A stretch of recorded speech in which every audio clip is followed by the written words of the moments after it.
जब से प्रधानमंत्री ने शपथ ली है, कश्मीर लगातार खबरों में बना हुआ है। घाटी में बढ़ रहे आतंकी हमले और शहीद हो रहे भारतीय जवान एक गंभीर चिंता का विषय बने हुए थे। लेकिन खुफिया एजेंसी की असफलता और अपनी नाकामी को छुपाने के लिए अब सरकार ने कश्मीर में अपनी फील्डिंग बिछाना शुरू कर दिया है। पिछले 25 दिनों के अंदर Jammu Kashmir high court bar association के 4 वकीलों को गिरफ्तार कर लिया गया है। इसमें 3 Jammu Kashmir high court bar association के पूर्व पदाधिकारी भी शामिल हैं, जिसमें मियान कयूम, नज़ीर अहमद रोंगा, मोहम्मद अशरफ भट्ट, मियान मुजफ्फर शामिल हैं। इन सभी वकीलों की गिरफ्तारी पब्लिक सेफ्टी एक्ट के तहत की गई है। सभी को श्रीनगर से बाहर जम्मू की जेलों में भेज दिया गया है, जो उनके घर से करीब 300 किलोमीटर दूर है।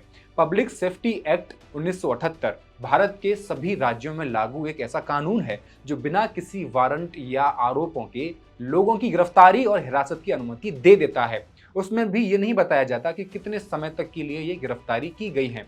फैक्ट्स एंड फिगर्स के इस एपिसोड में कश्मीर में चल रही सरकार की मनमानी की होगी पोल खोल।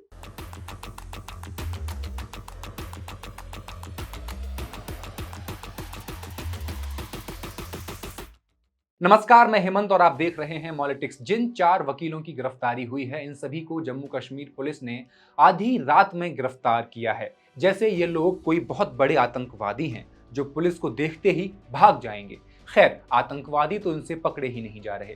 दरअसल पुलिस और जांच एजेंसियां जानबूझकर ऐसा करती हैं ताकि अपने छापे और गिरफ्तारी को जस्टिफाई कर सकें, उसे वैलिड घोषित कर सकें और रात को जनता के विरोध का सामना भी न करना पड़े।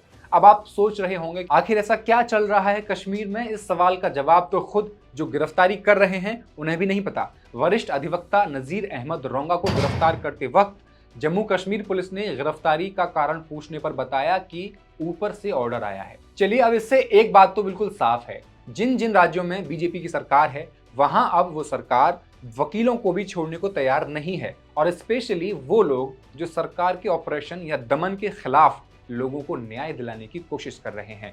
आंदोलन करने वाले हुए, धरना प्रदर्शन करने वाले हुए, इनको बख्शा नहीं जाएगा। एक्टिविस्टों की तो बात छोड़ दीजिए, यूएपीए और राजद्रोह का मुकदमा आपको भेंट स्वरूप मिल जाता है अगर आप एक्टिविस्ट होंगे तो।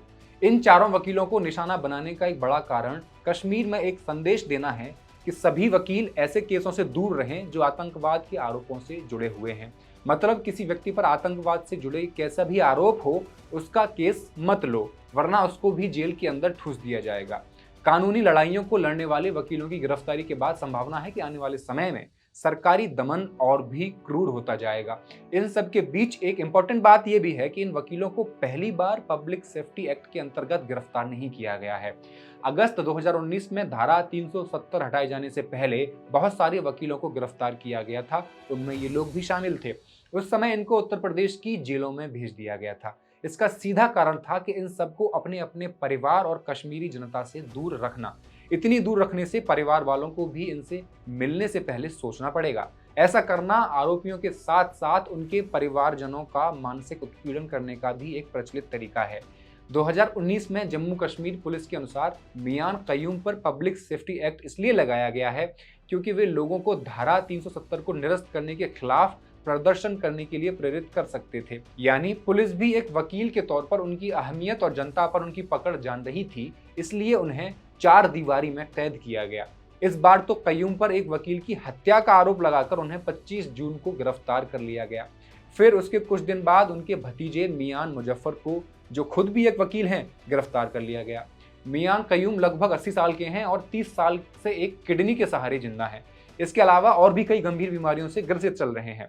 2019 में जब उन्हें आगरा जेल में रखा गया था, उस वक्त भी खराब स्वास्थ्य हालत के बावजूद उनको जमानत देने में बहुत देरी की गई। इसी तरह की कहानी नज़ीर अहमद रोंगा की भी है। उन्हें भी 2019 में पब्लिक सेफ्टी एक्ट के तहत गिरफ्तार किया गया था और कश्मीर में कुछ दिन रखने के बाद उत्तर प्रदेश के अंबेडकर नगर जेल भेज दिया गया था।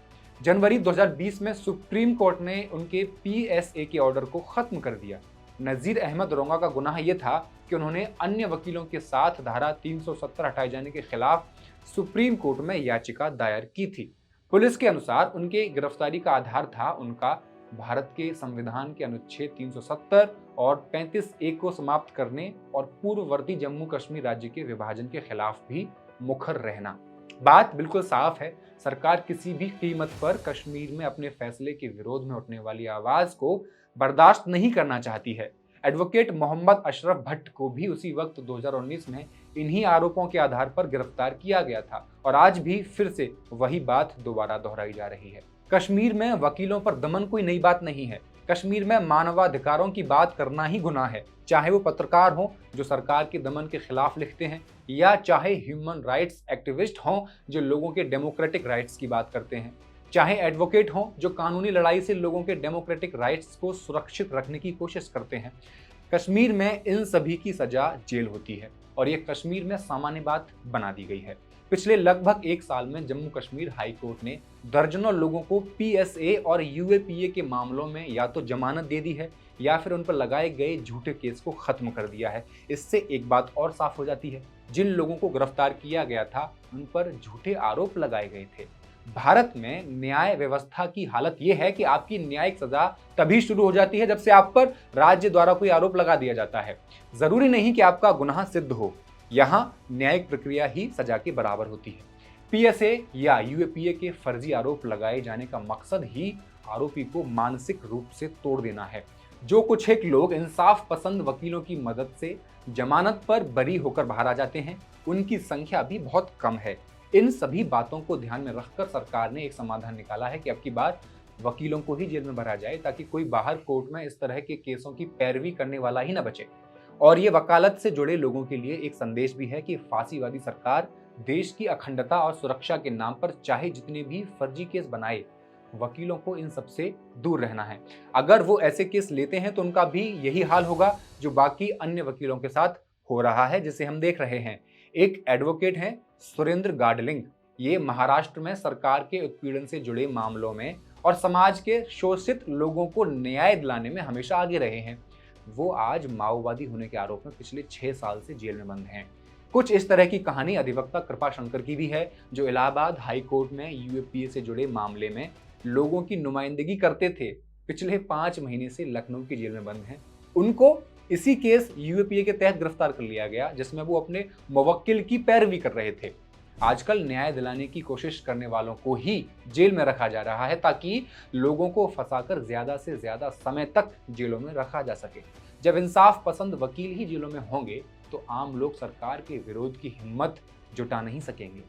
बात जब कश्मीर की हो तब नागरिक समाज में एक खास तरह की शांति पसर जाती है। अखबारों में भी वहां की गिरफ्तारियों की और मानव अधिकारों के हनन की खबरें एक छोटे से कोने में छपती हैं या नहीं छपती। अपवाद के तौर पर उन्हीं खबरों को पहले पेज पर बड़ी जगह तब मिलती है जब वहां या तो आतंकवादी सशस्त्र बलों पर हमला करें या फिर सशस्त्र बल किसी आतंकवादी को मार गिराएं। एक बात यह भी है कि इसकी जांच करने की भी कोशिश नहीं की जाती है कि इन खबरों में कितनी सच्चाई है, क्योंकि कश्मीर बस्तर की तरह है जहां एक तरह का युद्ध जारी है जिसमें कोई कायदे कानून नहीं है, जहां लोगों की हत्याओं को गिनती में गिना जाता है और यह भी पता नहीं चलता कि मरने वाला वास्तव में है कौन। आज 3000 वकील सदस्यों की एक बार एसोसिएशन पर लगातार हमला हो रहा है, लेकिन देश की कोई बार एसोसिएशन इस पर बोलने को तैयार नहीं है। यहां तक सुप्रीम कोर्ट की बार एसोसिएशन भी इस पर चुप है, जिसके वर्तमान अध्यक्ष वरिष्ठ अधिवक्ता कपिल सिब्बल हैं। सिब्बल पूर्व कांग्रेस सरकार में कानून मंत्री भी रह चुके हैं, लेकिन कश्मीर के नाम पर चुप हैं। अब तक सुप्रीम कोर्ट बार एसोसिएशन की तरफ से कोई बयान जारी नहीं किया गया है। ये चुप्पी वास्तव में ठीक नहीं है। अगर हम ईमानदारी से लोगों के लोकतांत्रिक अधिकारों की सुरक्षा के लिए संघर्ष करना चाहते हैं तो विशेषकर अगर हम राजनीतिक दलों से हटकर एक स्वतंत्र लोकतांत्रिक अधिकार आंदोलन को खड़ा करना चाहते हैं तो हमें सबसे पहले उस नैरो माइंडेडनेस को छोड़ना होगा जो हमें कुछ एक मुद्दों पर ही बात करने को बाध्य करती है। इसलिए आप भी इस वीडियो को ज़्यादा से ज़्यादा शेयर करें और मॉलिटिक्स को सब्सक्राइब कर लें। शुक्रिया।